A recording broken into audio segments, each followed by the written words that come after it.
तो बच्चों अगर 9th क्लास में हो, घर के आसपास अच्छा ट्यूशन नहीं है या किसी भी वजह से मैथ कमज़ोर है तो बिल्कुल सही जगह पे हो। या आपको हफ्ते में 3 दिन ट्यूसडे, थर्सडे, सैटरडे शाम को 5 बजे आपकी क्लास की वीडियो मिल जाया करेगी। तो चलो अच्छे से पढ़ो, देखो, सुनो, समझो और बहुत आगे बढ़ो, यही मैं चाहता हूँ। तो चलो आज की कहानी चालू करते हैं। आज हम चालू करने जा रहे हैं एक नया चैप्टर जिसका नाम है लाइन्स एंड एंगल्स। ठीक है, तो इसको देखो अच्छे से, समझो कि क्या क्या इस चैप्टर में चल रहा है। बहुत बेसिक बातें हैं, बहुत आसान चैप्टर है। ठीक है, कुछ खास मुश्किल नहीं है। हाँ, यहाँ तुम्हें प्रूफ के कुछ क्वेश्चन दिखेंगे, ठीक है, वो अच्छे से समझने हैं, बाकी नॉर्मल सॉल्विंग तो कर ही लोगे। और बहुत सारी बातें हैं जो पहले भी पढ़ चुके हो।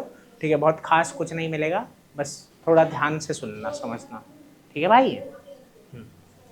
तो देखो, कह रहा है चैप्टर 5 में आपने पढ़ा था कि मिनिमम 2 पॉइंट चाहिए एक लाइन बनाने के लिए। लाइन क्या है ये सब डिस्कस कर लिया था।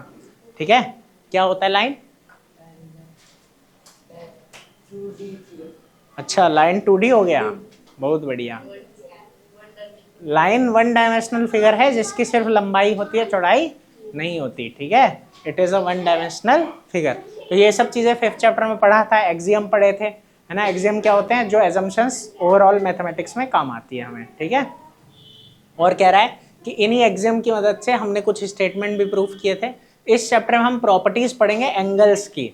ठीक है, जो कब फॉर्म होते हैं? जब 2 लाइन एक दूसरे को इंटरसेक्ट करती है ना। हमारे पास 2 लाइन रहेगी, ठीक है, 2 लाइन एक दूसरे को काट रही है, वहाँ बहुत सारे क्या होंगे? एंगल फॉर्म होंगे। तो इन्हीं एंगल्स की प्रॉपर्टी हम इस चैप्टर में पढ़ेंगे। ठीक है, देखो आगे क्या बोल रहा है। कह रहा है also the property of the angle form when a line intersect 2 और मोर पैरेलल लाइन। और एक चीज और होगी कि 2 या 2 से ज्यादा पैरेलल लाइन जब होंगी, ठीक है, इन्हें एक अकेली लाइन क्या करेगी? इंटरसेक्ट, तब भी कुछ एंगल्स फॉर्म होंगे। हाँ या नहीं? हो रहा है ना, ये सारे एंगल बन रहे हैं ना। तो इन सब के बारे में भी हम सीखेंगे। ठीक है, इस तरीके से। तो यही बोल रहा है इस चैप्टर में, यही पढ़ना है, एंगल्स के बारे में पढ़ना है। ठीक है, मेन। अब कह रहा है हमारी रोज की जिंदगी में, ठीक है, अलग अलग क्या होता है? टाइप ऑफ एंगल बनते हैं एजेस के बीच में। ठीक है, जैसे तुम्हारे पास यहाँ बेंच है, इसका कोना है, यहाँ पे एंगल बन रहा है कि नहीं? ठीक है, ये बोर्ड है, इसका कोना है, यहाँ भी एंगल बन रहा है ना। तो इस तरीके से, ठीक है, बहुत सारे एजेस पे हम एंगल बनते हुए देखते हैं। ठीक है दीदी, कहाँ देख रही हो? क्लास यहाँ चल रही है। अच्छा, आजकल ऐसे करके देखती हो? दिख नहीं रहा? दिख रहा है, तब ठीक है। मतलब दिख रहा है कि नहीं दिख रहा है? नहीं दिख रहा है तो थोड़ा इधर उधर हो जाओ, दिखने लगेगा। अब वो डांस ही करने लगे। देखो, हाँ, तो यही बातें हैं, यही सब हमें इस चैप्टर में बेटा पढ़ना है। तो रोज की जिंदगी में भी हम ये चीजें देखते हैं। For making a similar kind of model using the plane surface you need to have a thorough knowledge of angle. हमें एंगल की नॉलेज होनी चाहिए। ठीक है, तो आगे हम पढ़ेंगे इस चैप्टर में। अब कह रहा है मॉडल बनाना है हमें हट का, है ना, झोपड़ी बनानी है। ठीक है, ताकि हम एग्जीबिशन में रख सकें उसे बैम्बू स्टिक से। तो कैसे हम उसे बनाएंगे? ठीक है, तो कह रहा है कि कुछ स्टिक्स को आप क्या करोगे? पैरेलल रखोगे, ठीक है, और कुछ को क्या रखोगे? स्लैंटेड, टेढ़ा रखोगे, है कि नहीं? ठीक है, कुछ सीधी रहेगी, कुछ टेढ़ी रहेगी। जब एक आर्किटेक्ट है उसे प्लान बनाना होता है ना मल्टी स्टोरीड बिल्डिंग का, ठीक है, तो उसे क्या करना होता है? इंटरेस्टिंग लाइंस और पैरेलल लाइंस बनानी पड़ती है अलग अलग एंगल पे। ठीक है, तब वो ड्रॉ होता है। तो ये सब चीजें वही है, आगे जाके काम आएगी। समझ आया? जब आप एक प्रॉपर जगह जाके काम करोगे, ठीक है, वहां आपके काम आएगी। ठीक है, तो सही जगह जाओ, अच्छे से पढ़ो, है ना। नहीं तो तुम भी नॉर्मल लोगों की तरह बोलोगे ये तो कहीं काम ही नहीं आया। ठीक है, तो भाई जो अच्छी जगह जाते हैं, पढ़ते हैं, उनके काम आता है। ठीक है, कहता है without the knowledge of property. अब लाइन एंगल की अगर नहीं है नॉलेज, ठीक है, तो वो जो है वो लेआउट बिल्डिंग का नहीं बना सकती। ठीक है, साइंस में क्या है कि हम प्रॉपर्टीज पढ़ेंगे। अभी आगे जो क्लास में तुम जाओगे, ठीक है, वहां तुम पढ़ोगे प्रॉपर्टीज ऑफ लाइट। 8 में भी पढ़ चुके हो थोड़ा बहुत। ठीक है, लॉ ऑफ रिफ्लेक्शन पढ़ा था ना, वहां भी एंगल था, याद करो। ठीक है, कि एंगल ऑफ रिफ्लेक्शन बराबर होता है एंगल ऑफ इंसिडेंस के, है ना। तो वो चीजें यहाँ पे है। बाकी अभी अगली क्लास में आप ये डायग्राम वगैरह पढ़ोगे, वो सब आगे की चीजें बताएंगे। ठीक है, तो ये सब है कि रिफ्रैक्शन होता है। रिफ्रैक्शन में क्या होता है? जो आर पार चली जाती है। रिफ्लेक्शन तो क्या होता है? टकरा के वापस आना। रिफ्रैक्शन में क्या होगा? लाइट आर पार चली जाती है। ये सब चीजें इसके अंदर आती है। ठीक है, तो सब कुछ आपको पढ़ना है। कह रहा है 2 या 2 से ज्यादा फोर्स जब एक्ट करते हैं बॉडी पे, तो हम डायग्राम बनाएंगे। ठीक है, कि किस which forces are represented by directed line segment. वहां हम लाइनों का इस्तेमाल करते हैं कि फोर्स कहाँ लग रहा है, फोर्स कहाँ लग रहा है। तो लाइन एंगल का बहुत सारा यूज है, ठीक है, अलग अलग जगहों पे, ठीक है। तो हमें अलग अलग रिलेशंस जानने हैं एंगल के बीच के, ठीक है, कि जब रेज पैरेलल होती है या इंटरसेक्ट करती है एक दूसरे को, ठीक है। हाइट निकालने के लिए ये काम आता है, बताएंगे कैसे, आगे क्लास में ट्रिग्नोमेट्री वगैरह पढ़ोगे वहाँ भी ये सब काम आता है, ठीक है। वो क्या है बताएंगे, वैसे तो थोड़ा बहुत हिंट ले लिया था है ना 10th वाले बैच में बैठ के, बाकी आगे पता लगेगा वहाँ पे भी ये सब चीज़ों का, ठीक है। बाकी ये सब होती है चीज़ें, ठीक है। अब एक बात है, कह रहा है let us first revise the terms and definitions. कुछ पिछली क्लासेस में हम पढ़ चुके हैं, ठीक है, उन्हीं डेफिनेशंस को, टर्म्स को ये क्या करवा रहा है, रिवाइज करवा रहा है। जैसे छोटे छोटे बहुत सारे एंगल होते हैं, वो सारी चीज़ें। देखो क्या कहता है, कह रहा है रिकॉल दैट अ पार्ट और portion of a line with two and is called a line segment. Line segment पता है क्या होता है, लाइन का टुकड़ा है, लाइन का क्या है, टुकड़ा है ना। हमने उसमें दो एंड पॉइंट डाल दिए, दो क्या डाल दिए बेटा, एंड पॉइंट, ठीक है। तो ये हो गया लाइन सेगमेंट। तो वही बोल रहा है कि पार्ट है लाइन का, क्या है ये, पार्ट, उसको क्या बोलते हैं, लाइन सेगमेंट। उसके बाद part of line with one and point, अगर एक ही एंड पॉइंट है तो उसे क्या बोलते हैं, रे। क्या बोलते हैं बेटा, रे, है ना। एक तरफ इनफाइनाइट चल रही है, ठीक है, और एक तरफ एंड पॉइंट है, तो ये रे हो गई, ठीक है। अब आगे देखो क्या कहता है कि लाइन सेगमेंट ए बी जो है उसे हम डिनोट करते हैं ए बी, और ऊपर इस तरीके से ये लगा देते हैं, समझ आया, इसमें कोई एरो नहीं होता। जब आप रे को डिनोट करोगे तो कैसे करोगे, ए बी और ऐसे ये एरो बना दोगे एक तरफ, समझ में आ रहा है कि नहीं। तो वो चीज़ें इसके अंदर होती है, ठीक है। अगर लाइन है तो दोनों तरफ एरो डाल दोगे, लाइन है तो क्या करोगे बेटा, दोनों तरफ एरो डाल दोगे। तो इससे आपको पता लगेगा इस साइन से कि वो लाइन है, लाइन सेगमेंट है, ठीक है, या फिर रे है। आ गई बात समझ में बेटा, आ रहा है तुम लोगों को कोई डाउट, तुम्हें आ रहा है तनु दीदी, अबे आ रहा है समझ में कुछ कि नहीं, थोड़ा थोड़ा ही आ रहा है, कहाँ नहीं आया बता। ये जो मैंने बताया, देख जब लाइन की बात करते हैं ना हम, तो लाइन का क्या होता है कि वो दोनों तरफ इनफाइनाइट जाती है, वो इस तरफ भी इनफाइनाइट है, उस तरफ भी। इतनी बात आई समझ में। जब इसमें से हमने एक टुकड़ा निकाल लिया जिसके दोनों एंड पॉइंट आ गए, इसे बोलते हैं लाइन सेगमेंट, क्या बोलते हैं। और जब एक टुकड़ा निकाल लिया, मतलब इतना निकाला और एक तरफ वो चलता जाएगा, एक तरफ वो चलता जाएगा, तो इसे बोलेंगे रे। क्या बोलेंगे, तो ये रे है, ये लाइन सेगमेंट है, और ये लाइन है। लाइन दोनों तरफ भागती रहेगी, ठीक है, लाइन सेगमेंट कहीं नहीं भागेगा, ठीक है, और रे एक तरफ भागेगा। अगर हमें लिखना है लाइन सेगमेंट ए बी, तो हम ए बी के ऊपर ये डंडा मारते हैं, समझ आया कि नहीं, ठीक है। अगर हमें लिखना है रे ए बी, तो हम डंडे के साथ एक तरफ एक एरो लगाते हैं। हमें लिखना है लाइन ए बी, तो दोनों तरफ लगाते हैं। आया कि नहीं। बाकी नॉर्मली हम ए बी ही लिखते हैं, ठीक है, इनका यूज़ उतना ज़्यादा नहीं है, ठीक है, लेकिन वही है कि ऐसे होता है, ठीक है। अब आ गया या अभी भी कोई डाउट है, अब पूछ लिया करो, जिसको जहाँ नहीं आता शर्माया मत करो, कोई दिक्कत नहीं है, ठीक है। उसी वक्त रोक के पूछ लिया करो, क्योंकि फिर आगे भी नहीं आएगा, पीछे का नहीं आएगा। तो चलो देखो, कह रहा है however we will not use this symbol, ठीक है, बता तुम्हें दिया लेकिन इनका यूज हम करेंगे नहीं, ठीक है। कह रहा है कि हम लाइन सेगमेंट ए बी को ray A B, length A B ऐसे ही लिख देंगे कि सब ए बी है, सब क्या है, ए बी, ठीक है। वो कह रहा है कि ऐसे सिंबल होते हैं लेकिन इस्तेमाल नहीं करने, ठीक है। वही बात हो गई, तुम्हारे हाथ हैं लेकिन इस्तेमाल नहीं करने।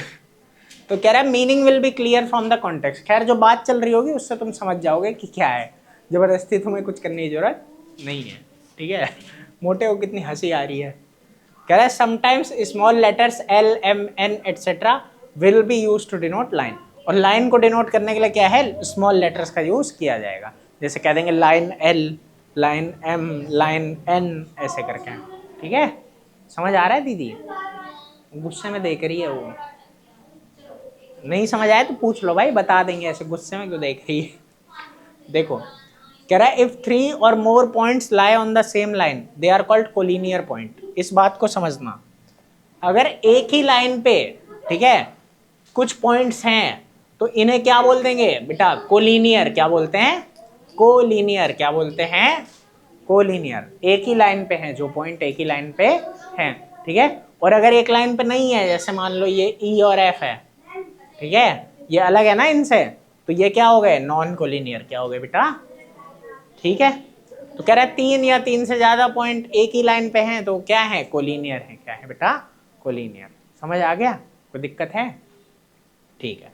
अब देखो एक एंगल कब फॉर्म होता है, जब दो रे ओरिजिनेट होती है सेम एंड पॉइंट से, दो रे ओरिजिनेट होती है, ठीक है। वैसे एंगल क्या है इसकी बात बाद में कर लेंगे, ठीक है। अभी फिलहाल ये याद रखना एंगल बनता कैसे है कि ये एक पॉइंट है, इससे क्या हुआ, एक तरफ एक रे निकली और दूसरी तरफ एक रे निकली, तो यहाँ पे जो बन रहा है वो क्या है, एंगल है। यहाँ पे जो बन रहा है वो क्या है बेटा, समझ में आ रही है बात कि नहीं?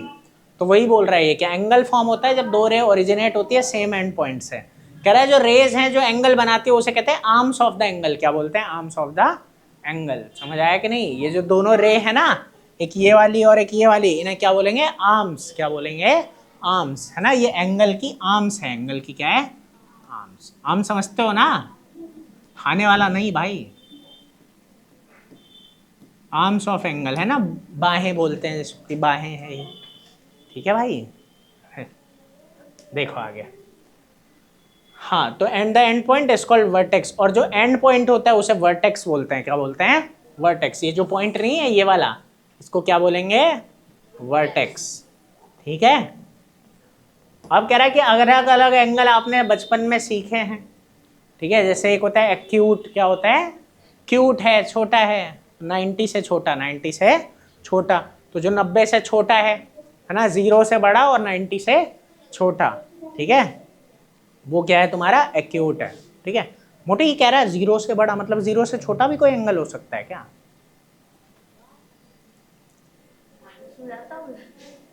मुझे क्या पता,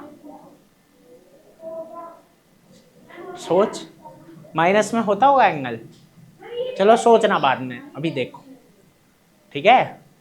कुछ है कॉन्सेप्ट 11th में, चलो खैर, कुछ क्या मतलब इसी से भरा हुआ है 11th, चलो खैर। तो यहाँ हो क्या रहा है बेटा कि जो 0 से बड़ा है लेकिन 90 से छोटा है वो एक्यूट है, ठीक है। फिर राइट एंगल 90 डिग्री आ गया और फिर 90 से बड़ा हो गया, ठीक है, तो ऑब्ट्यूज क्या हो गया, ऑब्ट्यूज, ठीक है। आगे स्ट्रेट एंगल 180 डिग्री, क्या बन गया, 180 डिग्री। एक सीधी लाइन पे कितना एंगल है, 180 डिग्री है, ठीक है। रिफ्लेक्स एंगल क्या होता है, 180 से बड़ा और 360 से छोटा, ठीक है, 180 से बड़ा और 360 से छोटा, ठीक है। कोई दिक्कत है इन चीज़ों में, ये सब पढ़ चुके हो पहले बचपन में, ठीक है। आगे देखो, कह रहा है an acute angle measure between 0 and 90, right angle is exactly equal to 90, angle greater than 90 but less than 180 is called obtuse, है ना। स्ट्रेट एंगल क्या होता है, 180 डिग्री। एक एंगल जो 180 से बड़ा होता है लेकिन 360 से छोटा होता है उसे हम क्या बोलते हैं, रिफ्लेक्स एंगल बोलते हैं, है ना। आगे कह रहा है दो एंगल, यहाँ ये याद रखना, ये समझना, मतलब पता भी होगा, ठीक है। कॉम्प्लीमेंट्री और सप्लीमेंट्री, कॉम्प्लीमेंट्री और वो दो एंगल जिनका सम 90 डिग्री है, जिनका सम क्या है बेटा, 90 डिग्री, ठीक है, उन्हें क्या बोलते हैं, कॉम्प्लीमेंट्री। क्या बोलते हैं, जैसे 30 और 60, तो ये क्या है, आपस में कॉम्प्लीमेंट्री है, ये आपस में क्या है बेटा, कॉम्प्लीमेंट्री, ठीक है।